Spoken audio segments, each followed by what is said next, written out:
In the councils of government, we must guard against the acquisition of unwarranted influence, whether sought or unsought, by the military-industrial complex.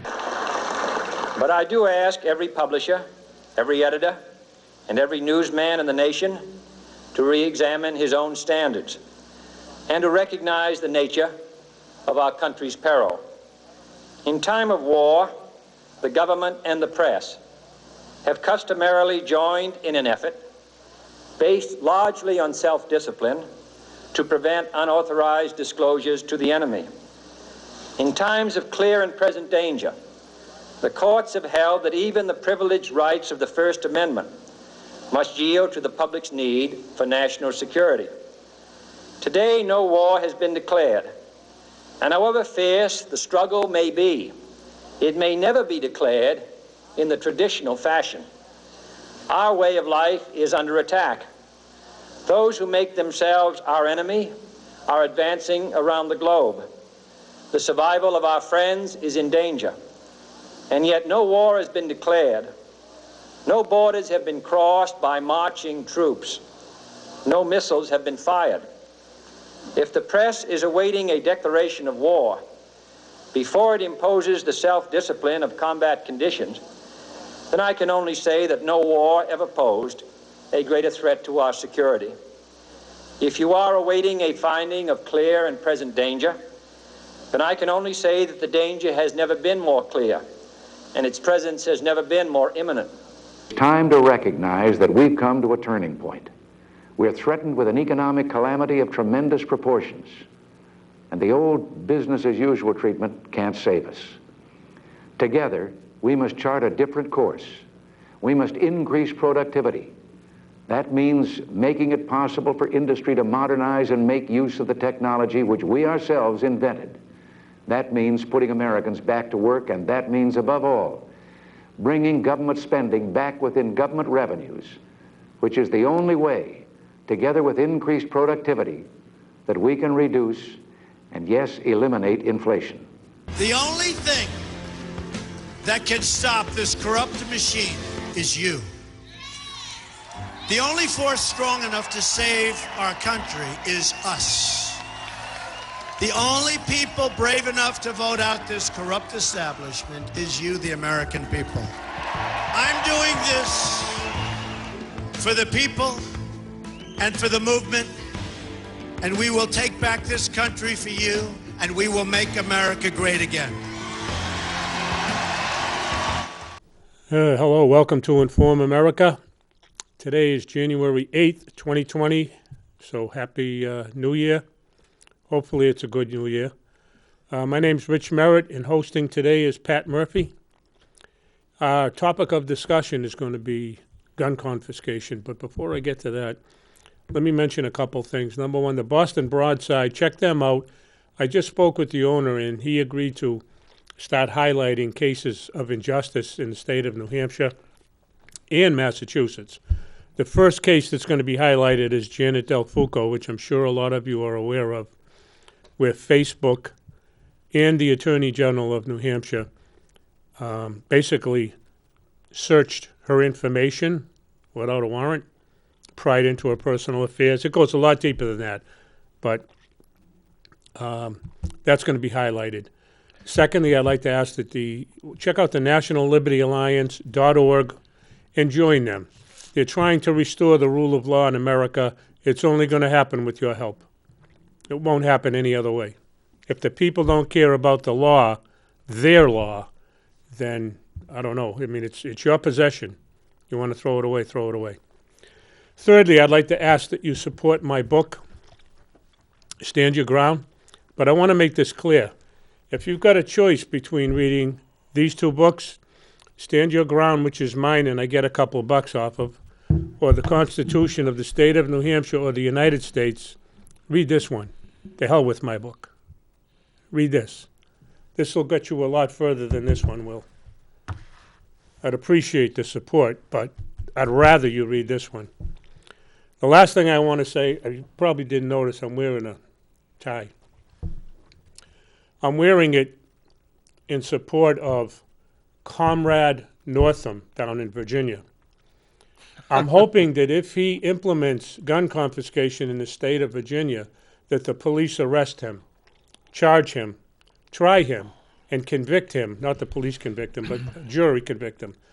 And I wore this so he could see what his new necktie is going to look like for treason. So here you go, comrade. This is it. 13 strands. It's official. One size fits all. That's it. Don't have to be measured for this one. You know, what is it? This side here. See? You got a big neck, or if you're, well, I don't know if you are a pencil neck geek, but if you are, you know, shorten it right up. Anyway, Pat, you want to get the ball rolling? Well, I suppose we know there are a lot of things going on today, some big, big stuff. I wanted to say that this newspaper right here, this is the Epoch Times that we talked about. That's a great newspaper, and I mean, it's chock full of stuff and great articles. And here you can see Comey coming out from a hearing in the Rayburn office building. But this is a wonderful newspaper for the kids, for college kids, for the family, and you're going to find that if you get it, it'll make a big difference in terms of the information that you get. You get some real information, because we basically have nothing in this state. We have no media. We have no newspapers that really tell the truth. They're geared towards propaganda to support the system. Now, we got a lot of big stuff going on worldwide, a lot of big stuff in Iran, and there are some things coming out that'll show that looks like Trump probably avoided maybe a major conflagration that may possibly have involved nuclear weapons, but I have to be really sure of that before I start to speak on that issue. But there's some major stuff going on right today, huge. Virginia, that assembly is going to take the oath of office today. I'm sure they'll have their hand up like this. I don't know if they mention God anymore, because they've taken that out in a lot of places, including Democratic Party. But if they're Democrats, and they are mostly done it, they'll have their fingers behind their backs like this when they take the oath. Yeah. But they are going to be, they get some pre-filed bills, and they're looking basically to take away most of the arms in the state. If you read the bills, they're so wide open to interpretation that you might as well give everything up. And there are a series of these. I think there's probably about 8 that they're going to vote on. One of them, in particular, says that if you have any type of a gun training facility, it has to be federally owned, or it has to be state-owned. Or if it's not, they want a list of all of the membership. They want an official document, like a license, that shows what the person looks like, and they need to know what their address is. So they got some bad stuff coming down the road that's totally in violation of the Constitution. I want to, and that's one of the biggest points that I have with this, Pat. I want to interject on it. Is the Virginia Constitution, since it was one of the 13 colonies, I know what I'm speaking about. It's very, very similar to the New Hampshire Constitution. The legislature and or the governor cannot change the law, period. It's very, very simple. You have to have a referendum or a constitutional convention to change the Constitution. The legislature can't do it. It's very specific. In New Hampshire, it says it in Article 5. They can't change it. If it's repugnant or contrary, is it repugnant or contrary to confiscate your guns when the law says you have the right to keep and bear arms? It's simple. Now, the problem is, it's simple to understand. The problem is the people don't realize that the legislature can't do that. They think everything that they enact is law, and the police enforce it. See, we're all ignorant of this, and then when people hear me say this, they go, who the hell is this guy? He doesn't know what he's talking about. Do me a favor and read the Constitution. In Virginia and any other state, read the power of the general court or the legislature, and then come back and tell me I'm crazy. Yeah, look at the role of Virginia in the foundation of the nation from Jamestown Colony on. Look at its role. Look at the role in the founding documents with George Mason in particular, who is a monumental mind in the Declaration of Independence and in the Constitution. Is the guy just absolutely brilliant, and a lot of what Jefferson wrote he took directly from Mason. Mason had something. I think I read this once before a while back, but I wanted to read it again, and it was on confiscating guns. It goes something like this. When the resolution of enslaving America was formed in Great Britain, the British Parliament was advised by an artful man who was a governor of Pennsylvania, to disarm the people, that it was the best and most effectual way to enslave them, that they should not do it openly, but weaken them and let them sink gradually by totally disusing and neglecting the militia. There you go. That's a long, long time ago. Yeah. Yeah. And I know Mason, by the way, because I admire the man too. Jefferson used to say he was his mentor. Right, absolutely. And I admire Jefferson, so. And he wouldn't they're good sign. men. He wouldn't sign the Constitution. He said it's not strong enough in the protection of civil liberties, and he felt that the Bill of Rights should preface the Constitution. So he's quite an individual. Yeah. But I mean, Virginia was loaded with them, from Washington to Elbridge, Gerry. You think of these guys, Hamilton, John Jay. What came out of that state is just absolutely phenomenal. Then you look at their history, their martial history. In the American Civil War. Is phenomenal with Robert E. Lee and Stonewall Jackson. You think of these tremendous battles, Chancellorsville, Fredericksburg, First and Second Bull Run, or Manassas. It's just of course, one of the most studied armies in the history of the world was the Army of Northern Virginia. If you go to Sandhurst or you go to Saint Cyr in France, you go into military academies, that's one of the things that they study. Beyond anything else is the motivation of those individuals in that army to fight the way that they did for as long as they did with almost nothing. I mean, going into battle barefoot, without food, running multiple miles in 100-degree heat and engaging, one force after another it's absolutely phenomenal when you look at that history. And they're obliterating all of that now. You probably have 168 statues throughout Virginia commemorating that war. Then you can see they've already begun to want to start to take these down. In other parts of the South, they've done that, and it basically shows an extraordinary ignorance of the country. You know what it also shows, Pat, is back then, these people were so intelligent, in my mind, that they understood what it was like to fight for those freedoms, to maintain them. We don't fight for our freedoms. We give them up very, very easily. Right. And it's bizarre the way we do it. It's like, oh, okay, they're going to take it away from us. Well, they've deformed. They've deformed the mind of the nation. Guys talk about having this kind of rifle and that kind of gun, and being armed. But unfortunately, the American people, to a great extent, have already been disarmed intellectually. A good part of the population, they don't know who they are. They don't know what was bequeathed to them. They can't know their responsibilities, and have been ethically and morally disarmed. It makes an enormous impact in standing up to tyranny. Huge impact, massive. I'll give an example. Down in North Carolina recently, you had some of probably America's elite students go after a statue and desecrate it and try to burn it. Of course, it was marble. And the statue was actually a World War II airborne commander by the name of William Lee, who helped to plan a lot of the airborne assault on D-Day at Normandy. And they thought they were taking down Robert E. Lee. And if you look at the statue, you've got a World War II uniform and blouse pants inside a paratrooper boots, and it's not even remotely close. But that's what you're getting. Is they're coming out so brain dead out of the public fool system that they can be taught to believe anything, almost anything. Well, you've got William Lee or Robert E. Lee. They couldn't even read their name correctly. Oh, it's just unbelievable what's happened, Rich. It really, really is disgusting. It is. And I try to tell people, I know that, listen, people, I'm not looking for 20 minutes of fame. I'm a nobody, okay? But if you read this Constitution, you'll be somebody because it's your law. And if you know this, that's what Pat's trying to convey here is you need to read and understand the Constitution because this is our law.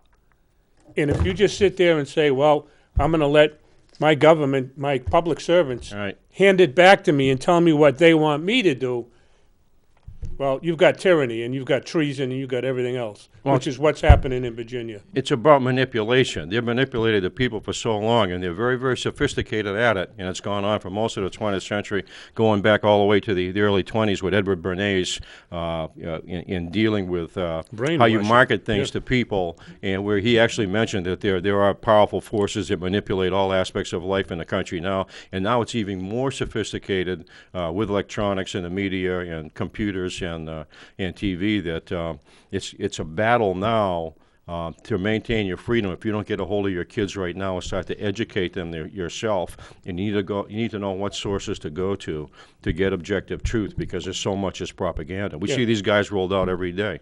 You see the Mark Levins are rolled out every day, and they're out there and they're in your face. And the reality is they're doing something to undermine their nation. They're not who they really think they are. Well, let me turn this around a little bit, Pat, but going back to the assassination of Kennedy, and I was only a kid then, but if any of you people were older, whatever, I mean, the man was assassinated. Now we know he was assassinated by people in our own government. They hired mercenaries to kill him, to shoot him, okay? But the Warren Commission came and told us something different, and we said, oh, okay.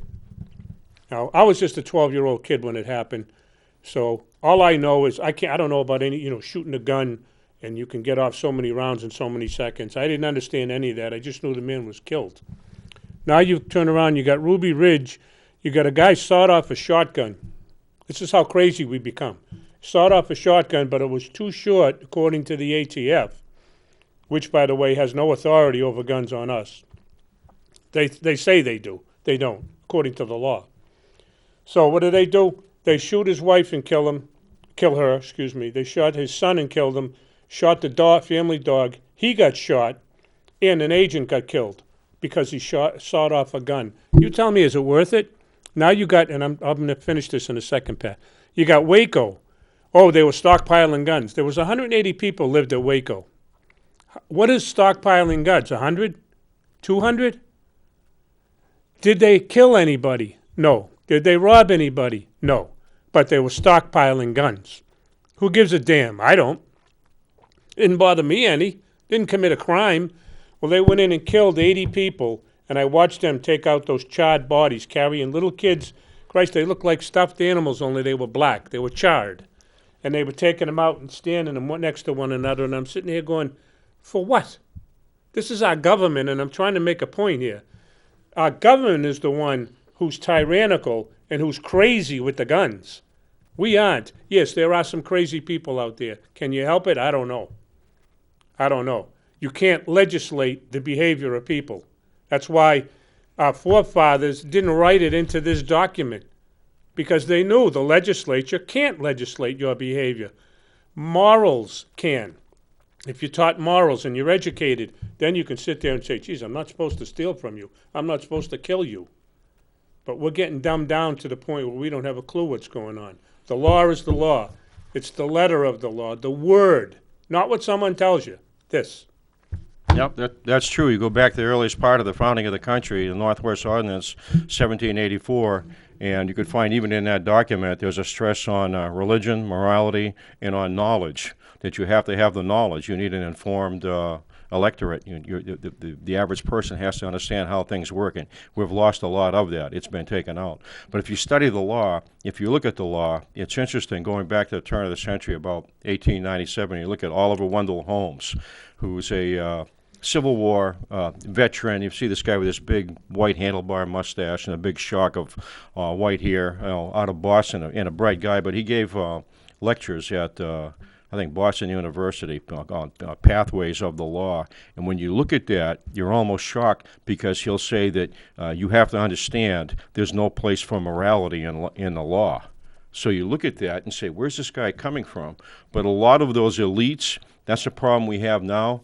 They've adopted that attitude where the law is going to be whatever they say it is, to maintain stability for practical purposes within the greater culture as the nation is changing. And that's what you're inheriting. These guys are pulling things right out of the ear themselves, and it benefits the elites. The last election we had was a revolt against elitism. That's why they picked up Trump. And now we're looking at these people, like the one coming out of Cambridge. This says I'm gonna get me a beer, like we're all stupid. Or John Kerry, he goes down to West Virginia, can I get me a license here? Like a moron, like we're subhuman somehow. But that's the problem that we've had for the longest time, is that class does things for itself. It's like you say, the bar takes an oath of allegiance to itself and not to the Constitution. Yeah. And this book, by the way, is based on morals and the Bible. That's where it stems from. So for him to say that, is ridiculous. But the problem is, if you don't get real education, as long as you have this public school system, you're all done. Nothing's going to change. Everything's geared towards that. You're trained just for this, in this little tiny, narrow spectrum of life. You're trained for this. You're only going to have this much knowledge, and you're not going to in any way be really critical of the state. They're taught that government is good, and so it expands. It gets bigger and bigger and bigger. Yeah. And that's what you've got. Under the current system, as a kid growing up, you'll be allowed to be a slave and work in a factory or a field or something just long enough for a robot to replace you, and then you're disposable. That's what it's coming to. Say it's bizarre if you'd like, but that's what it's coming. Matter of fact, they're estimating that the jobs are going to be replaced, a lot of them, in the next 10 to 15 years by robots. They're even doing it. What was it? FedEx, Pat, that was out on the street? Or UPS, I don't know, one of the delivery companies, I don't know which one it was. They had a robot on the street, just going down the street delivering packages. Everything's about control now. You've got corporations merging with government, former socialists or communists involved there, and it's all about control. And those people enjoying what they have, by themselves and claiming to be concerned for the greater mass of people. But the reality is they're there to control them. Yeah, but we have to, you and I and you, we have to be responsible for the bottom line of corporate America because we got to make sure they make their profits. I know, these corporate heads that are making $100 million, $50 million, $200 million. I mean, I got to make my millions too. So I want to make sure I support them. Don't worry about your bottom line. Mm-hmm. Just keep going in debt because that's what we're in, a debt cycle.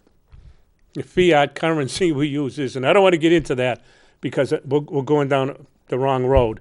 But all of this stuff... It's all part of it. It's all part of it. They talk about the guns, Pat, and what do they do? When Obama talked about the guns, I guarantee that SOB got stock in the gun companies because everybody ran out and bought guns. Stock prices went up. Probably cashed in, made money, did it next month, and then the next month.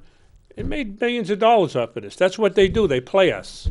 The Internet, which was going to be used to control people, all right, which is developed by the military, that became also a mechanism to get more information to people, and people get outside of the normal sources, which are nothing but propaganda. It's like David Brinkley said, I never had my opinion in my whole life, and the second that you came out with it, you would have been gone. And that's gone on forever, especially since the end of the Korean War.